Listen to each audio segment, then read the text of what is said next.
Finally, moving on from all those videos of like just analysis and describing situations and into action-oriented stuff, which I feel like is actually something that I'm even better at. I'm releasing this video around the time that I have a Substack post coming out about this as well. And I'm excited to share with you the details of this asset tracker/planner that I use to make sure I am living in alignment with the reality that is unfolding. And by the way, part of the reason that I have the bandwidth to work on this thing and to then put into, to make into reality the things that are listed within it is because I'm not spending a lot of time following the news. Because I think that if I were to follow everything that is happening every day, it would feel like, I would be busy, I would be staying busy, and I would feel drained by it, but it wouldn't really result in much, and it wouldn't contribute to my well-being or to anyone else's. In this video, I'll describe the parts that you're going to assemble, which will ultimately form your asset tracker/planner. And then in the next video, I'll talk about how mine personally is filled out and all of the strategic considerations that influence it. And what I really love about how all the parts come together is it's kind of like a financial statement. And when I was earning my Demi MBA before I quit halfway through because I realized that we're in the end of the world, I did really enjoy and do well in accounting. And I love when all the pieces come together and can kind of inform one another and fit, and it produces this coherent whole. And first, I was gonna provide you with blank templates that you could even click on and use and design yourself, but I think it is better for everyone and keeps everyone engaged if I just describe these things. And if you're interested in putting this into action yourself, just take notes. So worksheet number 1 that you're gonna need is this flowchart of description into prescription. And right now we're just gonna start to fill out the first, the left part of it. And that's where we describe what's happening, why, and what lies ahead. Because the thing is, our society gave us one myth about the world that we're occupying, but now we're finding out that we're actually in a different one. So because we've scrapped the old idea and the old guidance and the old story that we thought we were a part of, we now have to substitute a new narrative.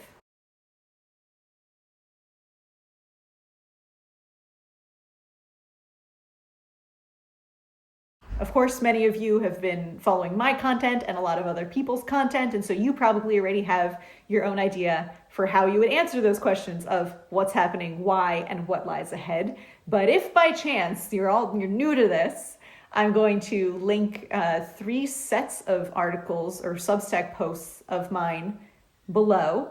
One set is going to be my own original, the first set of essays that I wrote where I was attempting to answer those questions. The next link will be my Apocalyptic Voices series, where I discuss where people are actually mistaken about what's coming, or maybe not getting the complete picture. So if you're at all thinking maybe there's something that I haven't thought of yet, I think that is worth looking at and considering. And finally, I'm going to link to my Let's Eat Cake series, where I talk about how everyone is totally underestimating the threat to our food system. As for what I chose to fill out there in the beginning of my description field and what's happening, what lies ahead, and why, I noticed that in a lot of news coverage these days and in the general conversations that are going on, people are using the word collapse a lot, and they're talking a lot about the world falling apart, but their focus is very much on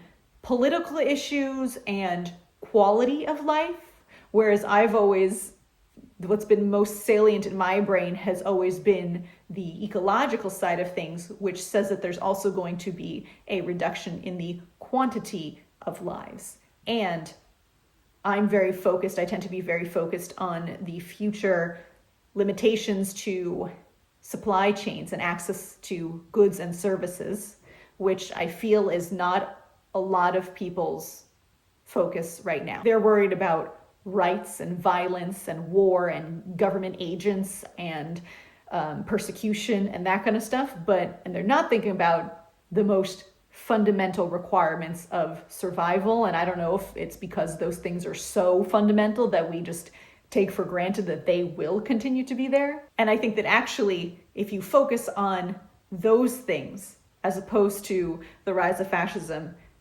that part is actually more actionable. So the way I filled out the first section on my flowchart where it says describe is I just listed things: resource depletion, climate change, microplastics, ecocide, plus adding into that the fact that our whole system is simultaneously highly interdependent, but also extremely fragile.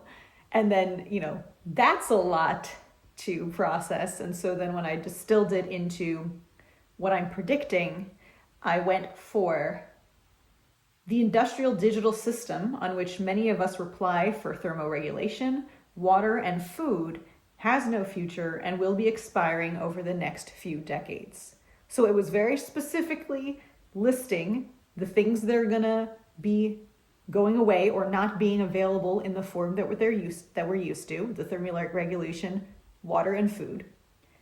It says why they're going to be going away, because the industrial digital system is going to be failing. Now, of course, you could also argue that what about the fact that the biosphere is also dying? And one of my friends had this critique of why should we be just hospicing modernity? Aren't we also hospicing the planet? And yes, but if your goal is taking action in the short term to, in a way, build resilience, and not that your resilience is obviously separate from the well-being of the entire planet, but it's just with the way that I'm focused on doing things that I can actually do things about, the breakdown of the industrial digital system actually sounds much more manageable.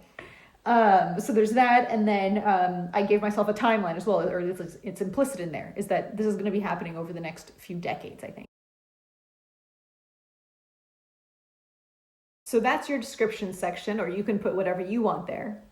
And then before we move on to the prescription, I wanted to introduce a few other sets of inputs that you could be considering, which are definitely relevant to what comes next in this for me. They might be less relevant for your purposes.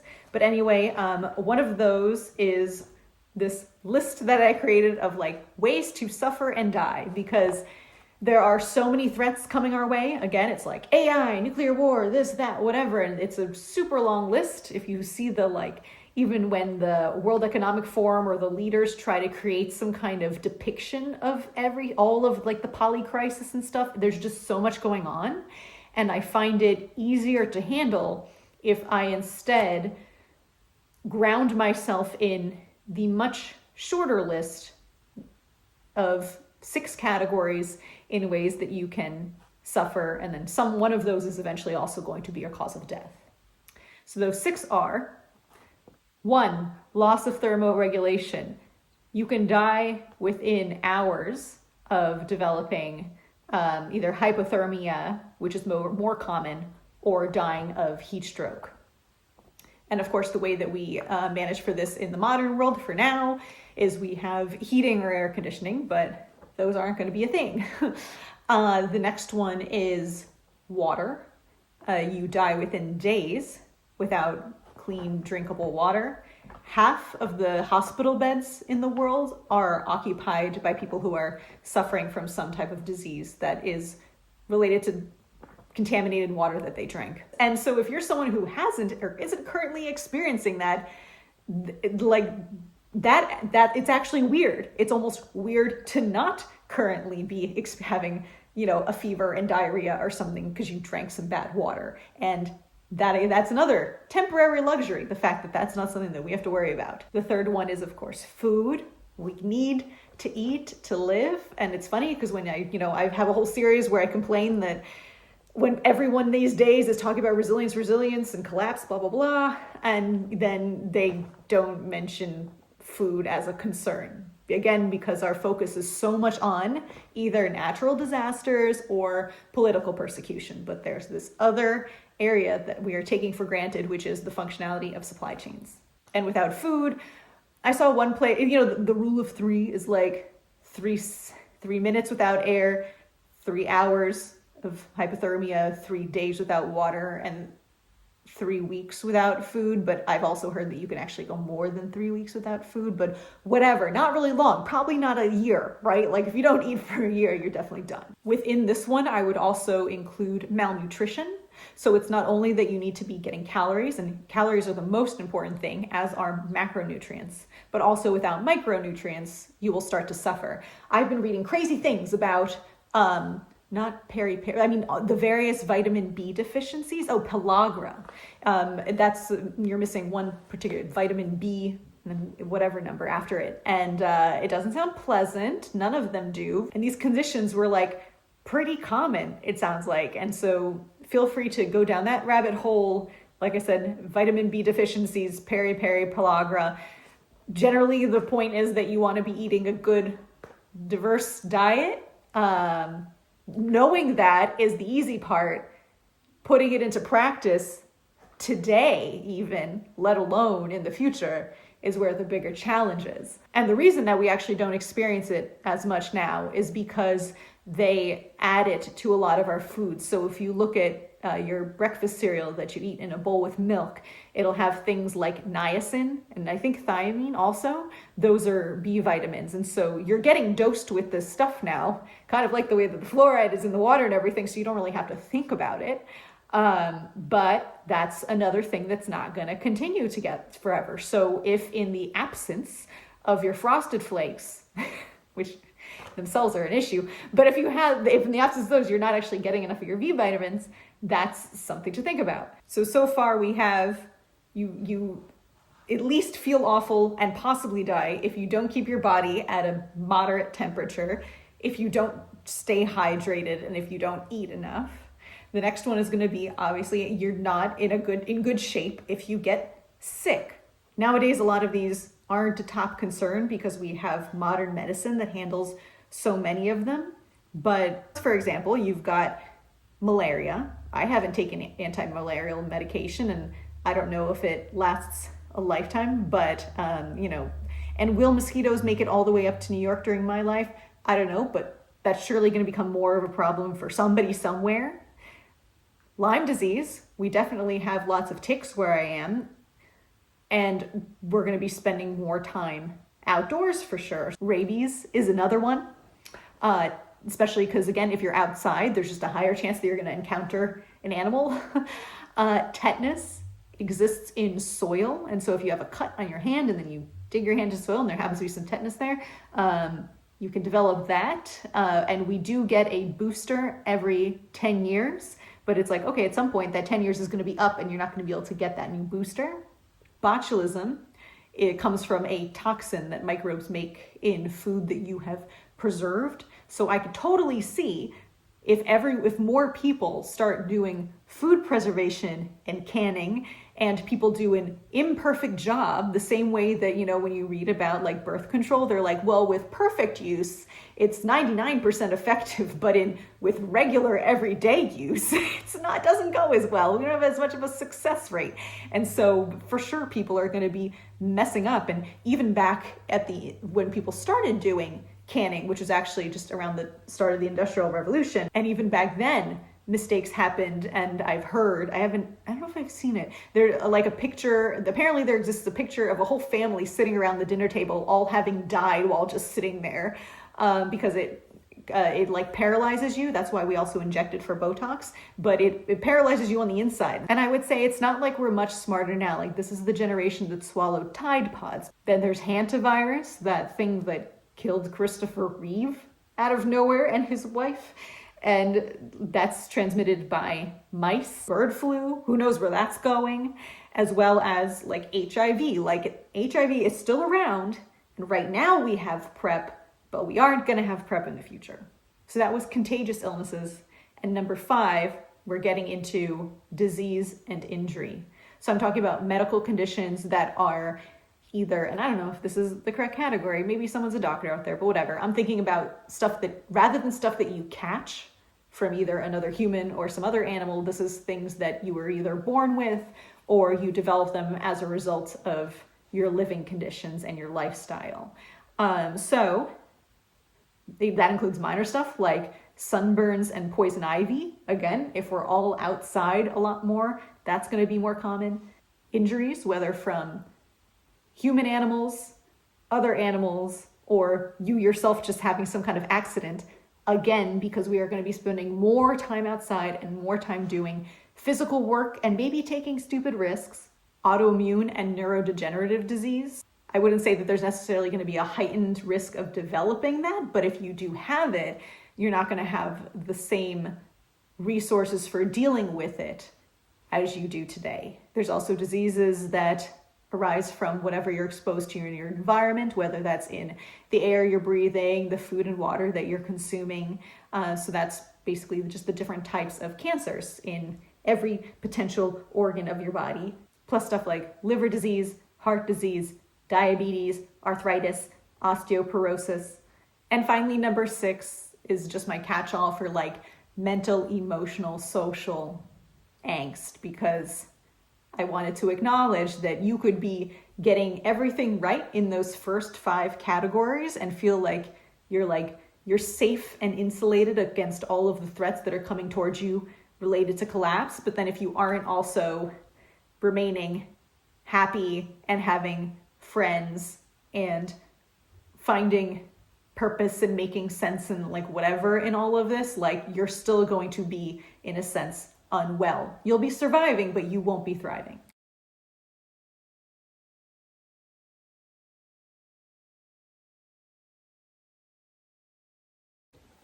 And a second set of ideas that I want to introduce before we move on to the next worksheet is all of the ways that we currently use industrial and digital technology to go about our days and might take for granted, because I expect that all of these are eventually going to go away.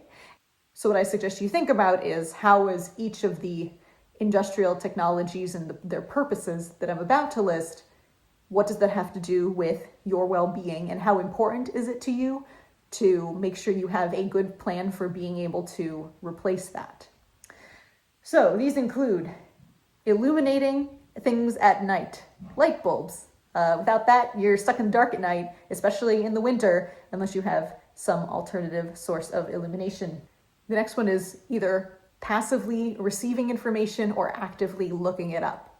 So either, that means scrolling the news, having all the news come in from everywhere, checking the weather, getting text and email alerts about stuff, like I get emergency alerts on my phone, getting and sending texts with people, and just Googling stuff.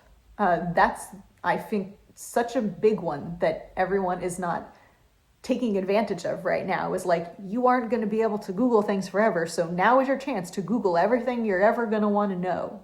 There's keeping track of the time and what day it is, so your clock app and your calendar app, or even without them, analog clocks and calendars. The clock runs on a power source, and most of the time, unless you have a hourglass, and the calendar is something that some publisher prints every year. There's also navigation. I rely on my GPS to know where I'm going a lot of the time.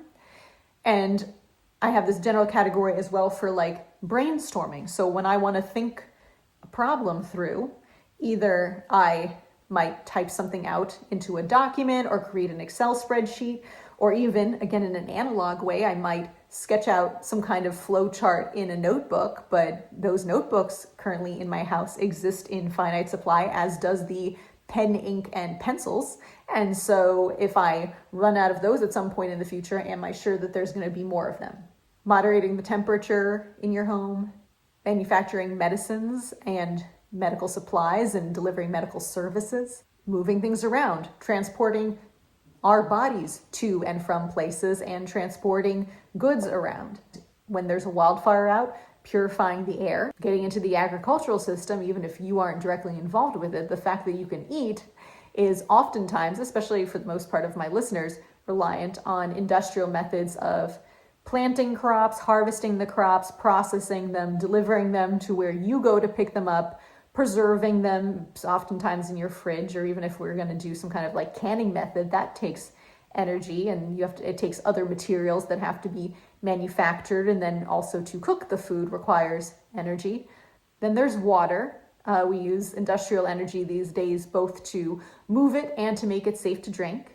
And then also after it goes through your house and through your body, it gets taken away thanks to complex modern systems. And on that note, we can get into the general waste removal services, which are an industrial luxury. So that is both trash pickup and humanure removal. We use industrial products for hygiene and to wash our hands and brush our teeth and wash our bodies, to wash our dishes after we've eaten, and to wash our clothes after we've been working all day in the garden. And then at the larger scale, beyond your home, it's also involved in the production of just about everything, including construction and infrastructure repairs, plus all of the tools and equipment that you're going to wish you had once everything starts to break down. The next set of factors that I suggest you should note down and consider has to do with privilege. All these different areas in which you may experience either an advantage or a disadvantage. Also, I think every demographic factor probably has pros and cons, right? So there's a little bit of nuance there, and also it will change over time. So something that once felt mostly like an advantage might end up feeling like a disadvantage. Who knows? And so here are some of the areas that I saw. Skin color, neurodiversity, mental health, disability, I guess a physical disability, I suppose, body size, the educational level of the caregivers that you had as a kid, the wealth that your household had when you were a kid, the stability in your household when you were a kid, your religion and the different, culture that you follow in your daily routines, your citizenship status, the languages that you speak, your current level of wealth, your housing situation, whether or not you're caring for any dependents and whether you have help to do that, how far you've gone in your education, what type of career you're in and the level of status that comes with that, but also the kind of skills that you develop with that, and then your gender and sexuality.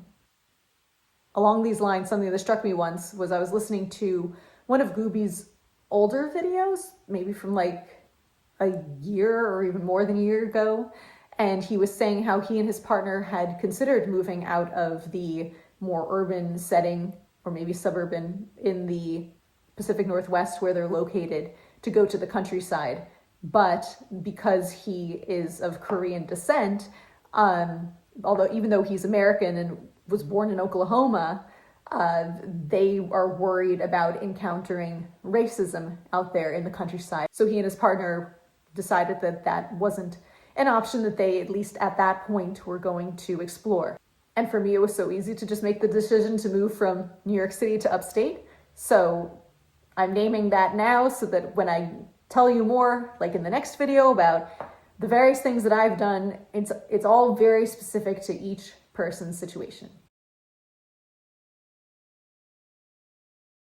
Next, I just have a set of other random questions that you might want to ask yourself to figure out kind of what you care about and what your general philosophy is with all of this. And just because you answer one thing now doesn't mean that you can't come back later and change your mind.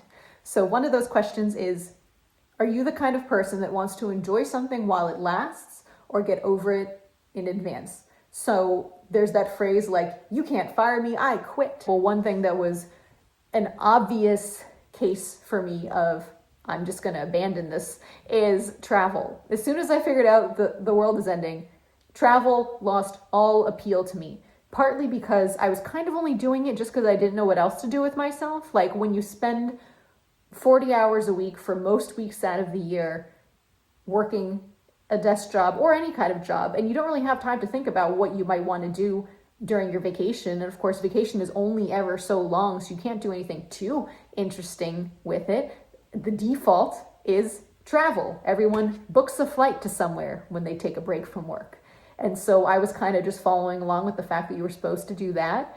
But it kind of just felt like booking the trip felt like another form of work, and it was really not particularly fulfilling because I think for the most part, the experience of just kind of consuming a place, especially in the modern era when like everyone is going to the same places and doing the same things and you can see so much content about all of it. And then also because now with all of these disasters unfolding, there's a good chance that no matter where you go, you're going to encounter either flooding or wildfires or war or political unrest or some kind of pandemic outbreak or whatever. And I'm like, no, thank you. I'm good. I don't really need that. Then as an example of something that I could give up, but I'm not even trying to, is long hot showers. I have a friend who for a while now hasn't been doing the classic modern shower. But that's something that I'm like, I'll deal with those kinds of living conditions when nature forces them upon me, and in the meanwhile, I'm going to enjoy my nice, hot, long showers. Another question to think about is like when you're learning something new or adopting a new habit, what types of strategies work for you? But the flip side of that question is also like if you're someone who struggles to learn new things, especially outside of a formal classroom setting where it's on you to figure it out, or if you've never succeeded in keeping a New Year's resolution your entire life, I would suggest that just because the world is ending doesn't mean you've changed as a person. And so in that case, you would just have to be real with yourself about how much you're going to be capable of adapting to conditions as they change. And of course, you could try to develop new skills, but if it doesn't work out, there's no point being hard on yourself because you can only be who you are. And a final question to consider before we move on to actually setting up the columns for this planner that I've been talking about is to think about what types of actions would you be satisfied having taken, regardless of whether you die next year or 30 years from now. You can envision a Venn diagram. There are certain things that if you knew that you were going to be dead next year, it would make sense to go ahead and throw yourself into those. Maybe that would look like making your entire life about checking off all these items on your bucket list, or indulging in all kinds of vices that leave you feeling awful, but it doesn't matter because by tomorrow the world will have exploded and it'll put you out of your misery. And in the other circle, the one where you might continue to live for at least another 30 years, you have the things where you would be doing them particularly if you knew that nothing was coming to put you out of your misery. And so whatever you decide to do, you are going to have to live with that situation for at least the next 30 years. The stuff that would go in that far end of the Venn diagram is something like working in a career that makes you miserable because you figure eventually you'll get to retire. And then once you're retired, then you can finally enjoy your life. That makes sense if you have over 30 years left to live, and also over 30 years left of like stability and all of the luxuries that we have. But it wouldn't make sense if you were going to die tomorrow. It wouldn't make sense to make yourself miserable in your job. And then in the middle, where they overlap, that's the sweet spot of the types of things that I think are the wisest to commit to, because then it doesn't matter what happens, you'll be glad with your decision. And that also means that you don't need to be following the news, because you don't need to know whether we have 1 day or 30 years left of stability or survival, because you've chosen something that is kind of justified pretty much independently of these ever-changing external conditions. And finally, we're getting to setting up your planner. So along the top, I have 4 columns, and what I've labeled them, and of course you can, if you think of a better word, you can use a different label. My first one is just stuff. It's material, things that I can touch, that I have. So what you're gonna list there is anything related to resilience that you own. I'm thinking about like my audience. Maybe you have farmland, and so you have farming equipment. I would actually put the land there also as like an asset. If you don't own land like that, but you have guns, okay, list those there. If you have a bike that allows you to travel even when there's no gasoline at the pump, you can put that there. And hopefully as you're filling this out, it becomes clear how it's connected to the other things I mentioned, like industrial technology. Okay, what else do I have that if that all breaks down and goes away, how could I still be meeting my survival needs? What kind of stuff do you have physically that will help you meet those 6 categories of wellness requirements for yourself and for your community as the larger system breaks down. The next one is skills. Same question then for the skills column. What skills do you have that help you to address those 6 areas of well-being in the absence of these larger systems that had been meeting them that we never really had to even think too much about it? The next one is habits and routines. It's what kind of habits and routines do you have that support your well-being in those ways that I listed? What types of new habits or routines might you have to adopt as conditions change to continue protecting yourself? Our modern system allows us to be a little bit more irresponsible when it comes to our habits and routines and the consequences that they have for our well-being, because you can always intervene later with modern technology to undo the damage. So for example, if you're someone who does not wear sunscreen, which I was for most of my life, you can develop skin cancer. But if you do that and you catch it early enough, they can actually go in and just remove it and it's not a big deal. This year, in this era, but in the future, when I'm older, I can't be sure that I'm going to have that. So I need to start being a lot more careful about my skin, and maybe the damage is already done and I'm going to have some consequences later, but it can't hurt to start being more careful now. Or there's stuff like, I don't know much about diabetes, but my understanding is that there are some types of it that you could learn to manage without insulin or any types of high-tech medicines. So if I were in that position, I would be learning how to do that so that I don't have to constantly be worrying about the fact that that supply chain is going to go down. And then the 4th column, like I said, is kind of a catch-all for other things that you're doing that, as the system breaks down, might continue to preserve some of your well-being, but it's not one of the first 3 things. So it's something like, I would imagine someone who is involved in protest might see that as being something that it's not stuff and it's not a skill per se, nor is it kind of like a routine. It's just an activity that you're taking part in that you think is going to make the world better or less bad. I'm planting wildflowers in my backyard and it's not saving the world and it's not doing much, but it does make me happy and it's fun to learn about. So I throw that in there. It could also include any great friends that you have who in these times keep you sane. So those are the vertical columns, and now we're going to add like a horizontal element to it. At the very top, under each column, you have the stuff that you already have that is already working to preserve your well-being in all the forms that we mentioned, even as the systems around us break down. Next, in the middle, under each of those 4 columns, you list the things that you're going to work on in the near future. So you don't have them as assets yet, but eventually they will be kind of activated and working in your favor. And finally, at the very bottom, you list the things that you could be doing under each of those columns, but so far you're not doing it, nor do you have any plans to do it anytime in the next few years, and maybe you're not interested in doing it ever. So for me, one of the things is like, okay, under stuff, I mentioned guns. I don't own guns. I don't know how to shoot one. It's not part of my strategy and my plan or whatever. So that for now is down there. And I'll get to this more in my next video, but the point of that is that I think it's just as important to be aware of the things that you're not doing.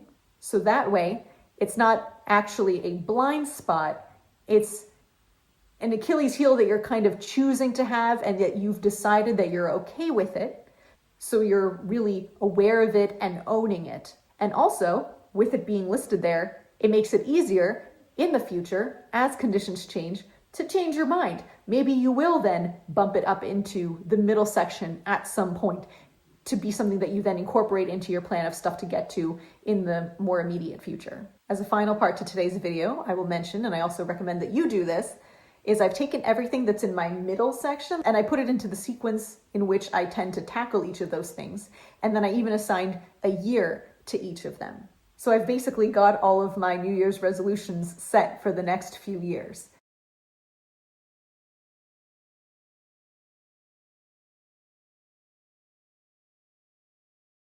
And importantly, I plan to tackle everything in that middle section before 2030. And the reason that I've set 2030 as my deadline to get all the stuff that I wanted to get learn all the skills, at least at a beginner level, that I've wanted to develop, and to establish all of the routines that I want to get into.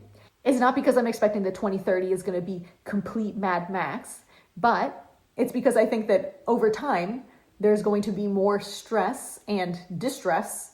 And so just in general, it's better to do things now than later. I think that we are also currently in the peak learning resource era, like in terms of what's at your fingertips to be able to learn stuff and access quality information, whether that is online or in books or whatever. It's only going to go downhill from here. So maybe I won't necessarily need to have the skill by 2030, but I need to have completed the action of researching it. It could mean that by 2030, the internet has changed so much that your favorite YouTube videos of how to do some particular thing are no longer possible to find, or that some gardening guidebook that you would have loved to have on your shelf is no longer available through any of the booksellers, or even if you try to find it used somewhere. And maybe your local library will have shut down. Coincidentally, there was a news story about our local library. It was impacted by the closure of some major book suppliers. So it says, Baker and Taylor, the largest U.S. distributor of print books to public libraries, was shutting down, with operations ending in early 2026. This follows financial struggles, a failed merger with ReaderLink, and a 2022 data breach impacting over 5,000 libraries. The closure causes major logistical challenges, causing delays in new releases, reducing collection vitality, and prompting libraries to seek alternative vendors.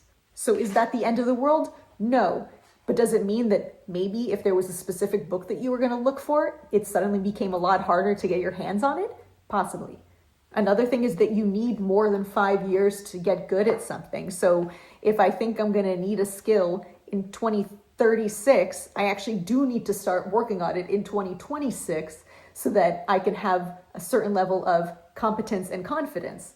Approaching things this way also gives you time to change your mind about things. So for example, I know that I want to have some form of heating energy for my house, but it's like, okay, well, people get generators with propane tanks, or you can get solar panels, but then what kinds of solar panels and blah, blah, blah. And it's like, if someone had a gun to my head and were forcing me to make a purchase today, I would probably buy something that ultimately ends up being like not the smartest thing. So having a specific year that I've assigned for when I'm going to research that and think about it, strategize, make my decision, to me is like the perfect sweet spot between rushing to do it now or procrastinating a lot until later. I have just the perfect amount of breathing room, but I'm also holding myself accountable to getting it done. Another way my thinking about collapse has evolved over the last few years and has influence over how I'm planning and prioritizing my resilience building is that for some reason, I don't know why, I shouldn't have assumed this, I thought that things would fall apart in the opposite sequence of which they came together. So first we invented, farming, and I don't know whatever else came in between. And then later, much later, we had airplanes. And so obviously airplanes are going to go first, but we're going to continue to have food supply and running water. That's a very basic one. It's even like an ancient technology, right? But those things are going to be guaranteed even after the more high-tech stuff goes away. And that'll go away later because it's like a mirror image of history. But that's not how it works. It's totally like, maybe I don't need to tell you this to you, but I needed to tell it to myself back then that I get alerts where we are that the water mains in the streets are always under repair because they're breaking, I guess because they're old and we have very cold temperatures here. And so hypothetically, we could totally lose running water for an extended amount of time, or even and not even know when it might ever come back. And yet somewhere in the world, air travel would be continuing. And I guess the lesson there is that don't assume that you can put off learning the fundamentals until later, because it's possible that your very essential needs are going to be the first ones to be threatened. And of course, you could also say, well, why not make the deadline even sooner? Why not use 2028 as your deadline? But knowing myself, if I try to squeeze everything that I want to learn into the next 2 or 3 years instead of the next 5, I would feel overwhelmed and I wouldn't have fun. And if I'm not having fun, then I'm losing in that 6th category of mental, emotional, social. And there are some people who will stereotype prepper type activities as being really solitary and antisocial and like lone wolfy, which it could be. My question to those people would be like, well, are you discouraging me from developing these skills? Because I don't see how it benefits my community if I don't know how to garden, like if I deliberately refrain from learning how to garden. So are you telling me to do that? Of course not. So I may as well go ahead and be working on these things, even though at this point, none of my neighbors are ready to join me, but I'll be more ready if and when they want to welcome them in if I've been working on it. And I personally feel an obligation to be shaping myself into as useful a human as possible, particularly as measured by my ability to meet those fundamental needs for myself and my community of thermoregulation, water, and food. And although there's a lot of gray area with a lot of this, I think that if you can't confidently check off that skill as a strength, then your lack of it is an important weakness. Because I think the way that a lot of people right now, especially in America, are conceptualizing community resilience looks mostly like making friends with all your neighbors and then sharing information as if, we are like this, our species is just so saturated with information at this point. So we go from consuming it on our screens to then communicating it to each other, but it's like we don't know how to do much else. So like that's what we jump in and do. So you're telling each other where you see ice agents or where you've seen there's a collection point for some kind of donations or whatever. But at the end of the day, as I explain in my Let's Eat Cake series, the methods that we use to produce food for ourselves in the first place and then to distribute it are going to be declining. And many parts of America are not self-sufficient when it comes to food. And so if you aren't considering those very most essential survival needs and you're kind of taking them for granted because you're so occupied by whatever you're seeing in the news that is the most like high drama, that whole other category of pain, which right now might be like a dull ache for Americans because so many are food insecure, but it's going to get louder and louder until we're at tragedy level. And at that point, because it involves so much skill and so much preparation, you can't just decide to start tomorrow and start deriving yields. That's not going to be fun. And currently that is what we are on track to experience. And I mentioned in my video about content consumption that, I think of myself 10 or more years in the future. And if Andrea from 2040 could visit the one in 2026, what would she tell her? And well, one thing she would tell her when it comes to collapse related stuff, to stop all the scrolling and the screens and the consumption of the information, because at the end of the day, it has diminishing marginal returns. On the other hand, I think that the resilience building efforts, getting the stuff, developing the skills, developing the routines, is the kind of thing that she would want me to be doing more. So I'm not saying don't do anything, totally disconnect yourself from all things future oriented and just live in complete denial of what we're heading into. I'm just saying redirect from the content consumption into action, because I think that when you first become collapse aware, it makes sense to be consuming a lot of content because you really need to wrap your mind around what we're dealing with here. But once you get a general sense of what we're dealing with, I think one is ethically, perhaps even obligated to shift into those efforts to protect your own well-being and that of your community. And then maybe a decade more from now, when you really feel like some of my friends they're like very advanced along this path, like you've got all your bases covered and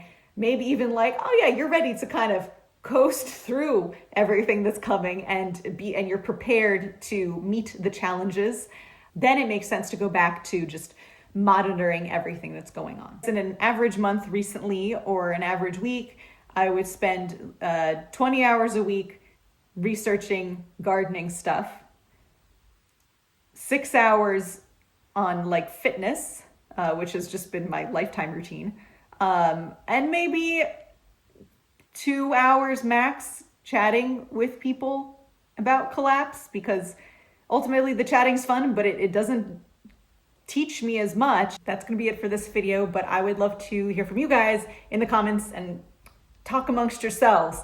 What do you have going on in your chart in terms of things you're already doing, things you have planned, and then stuff that you've decided either because of personal constraints, but also especially like strategically, things that you don't think are worth bothering with?